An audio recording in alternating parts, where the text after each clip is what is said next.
Hi everyone.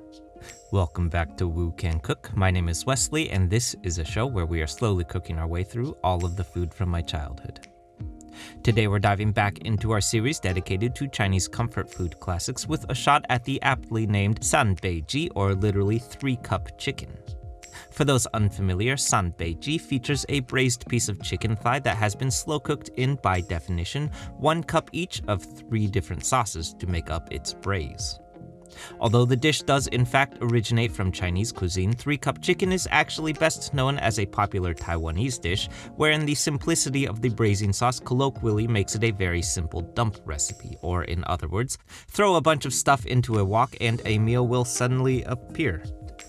On further research, I've actually found that this dish is a tiny bit more complicated than its name implies, although not by much though, I promise. To my taste, most notably, this dish must include the iconic aromatic heat that comes from the dried Tian Jin pepper, which absolutely comes alive in a slow braise like this one. I've also personally found that the braise comes alive just a tiny bit more when we add just 1 or 2 more ingredients to our sauce outside of our 3 cups, though I know that this does cause its naming convention to fall apart. Sorry, y'all. Okay, so let's get into it.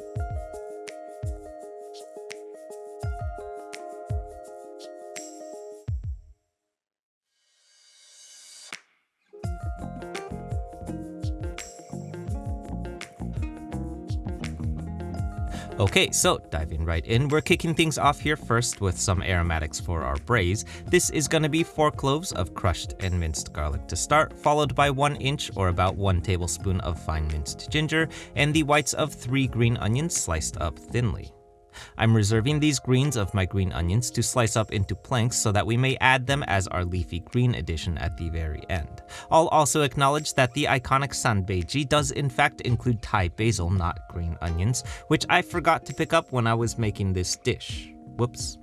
Ultimately, I still think that this is a reasonably appropriate sub to make, although if you are able to grab some Thai basil, I do think that the aromatic quality of it would have brought this dish alive a little bit more than these green onions do. Next up, moving on to our chicken, I've got 3 medium chicken thighs here that I'm dicing up into 1/2-inch pieces. Ultimately, I made the decision here to forego a marinade on our chicken today, mainly because I generally always feel like marinating meat before a long braise is pretty redundant.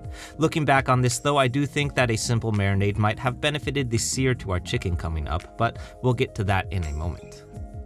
Moving on, in a separate bowl, I'm assembling my braising sauce here today, which once again by its very name, iconically must include a cup each of soy sauce, Shaoxing wine, and sesame oil. Now, right off the bat, I'm gonna point out that a full 3 cups of braising sauce here would be an absolutely insane braise. I imagine maybe the original version of this dish might have been intended to feed like a family of 15 or something. For our more modest version today though, I'm instead using a 1/4 cup or 4 tablespoons each instead, which is a lot more appropriate. Then finally, rounding this all out, I'm gonna add just 2 additional elements that I think are pretty implied already in the 3 sauces that we've just used, but I think will come alive a little bit more if we just give it a little bit of a nudge. This is 2 tablespoons of brown sugar to accent our malted sweetness that we have already built, followed by a single tablespoon of dark soy sauce to bring out some more richness and umami.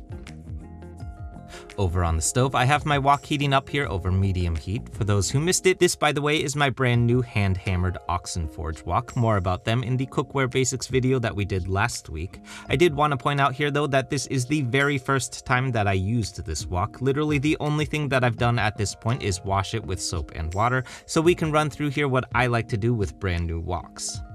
I'm adding a pretty sizable amount of peanut oil here, about 1/2 cup or so, then giving it a good coat to the wok for a nice long yao to seal the pores of the carbon steel. Then I'm pouring off all but about a 1/4 cup here so that we may use it in our sear to our chicken. I'm giving this 2 minutes of undisturbed time on the wok to sear, then turning the fire up to high, and just look at this absolutely magnificent wok hay. Oxen forge woks, yo. Anyway, I'm removing my chicken from the wok at this point. It can be partially cooked, that's okay. We're mainly just looking for the smokiness from our wok hay at this point. Then I'm adding an additional 4 tablespoons of peanut oil and giving 1 more long yao. Then going in here first are my aromatics. Here's my garlic, ginger, and the whites of my green onions going in. We're tossing this for about 15 seconds until nice and fragrant, then following up with my Tian Jin peppers and sauteing for an additional 30 seconds. Finally, here's my chicken going back in, followed by our braising sauce plus about a half cup of water. Then I'm covering this and letting this braise for 30 minutes over medium-low heat. Now, at this point, I would like to point out that those following this channel may recognize that we have used Tian Jin peppers in a lot of different contexts, particularly in stir-fries. This might be the first time that I've used them in a long braise like this though, and as I discovered for myself, the capsaicin in these peppers really come alive in a braise. So, for the spice averse, I might recommend using maybe half the number of peppers that I used because, wow, this was pretty spicy. Whoops.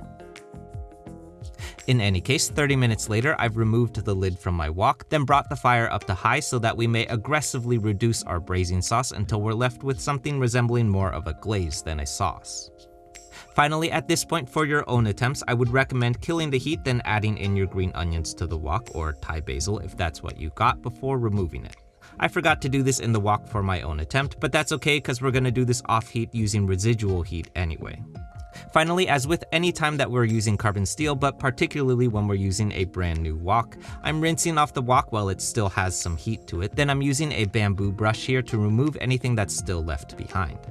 I'm giving the wok one more rinse, then throwing it back on the fire to dry and finishing it with a quick coating of oil to season, including the bottom side too, don't forget that. Over on the cutting board, here's our green onions that I forgot to add earlier, then we're serving this all over rice and we're ready to eat. Okay, so let me first acknowledge that not only am I myself Taiwanese American, but I also just spent 8 days traveling through Taiwan, literally eating everything that I could possibly find, and I have never seen this dish in my entire life. I don't know how that happened. That said, it does remind me quite a bit of the Filipino chicken tocino, which is a very similar braised chicken dish made with the addition of pineapple juice as its acidic marinade element rather than Shaoxing wine. Otherwise though, I think the rich umami qualities of our soy sauce pair really nicely with the tender and toothsome texture that come from the braise, resulting in what I genuinely believe is, well, an excellent dump recipe. Altogether, I think this whole meal comes together in something like 30 minutes of actual cooking time, not including the braise, which is easily one of my favorite attributes of any recipe. Finally, as I mentioned earlier, I still do think that the Tian Jin peppers here are an absolutely iconic and essential part to the flavor palette of this dish. It's such a specific kind of heat that I think without it, this would be a pretty basic chicken dish. But fair warning, this was, yeah, definitely too many peppers. This was really spicy. Okay, so that's it everyone. I hope you enjoyed this and I hope you give this one a shot. For those who are new to the channel, this one is part of a larger series that we've been doing that's dedicated to classic Chinese dishes, so definitely check out that series next if you haven't yet because there's a lot of these. As always, like, comment, subscribe, share, be nice YouTubers, and I'll see you soon.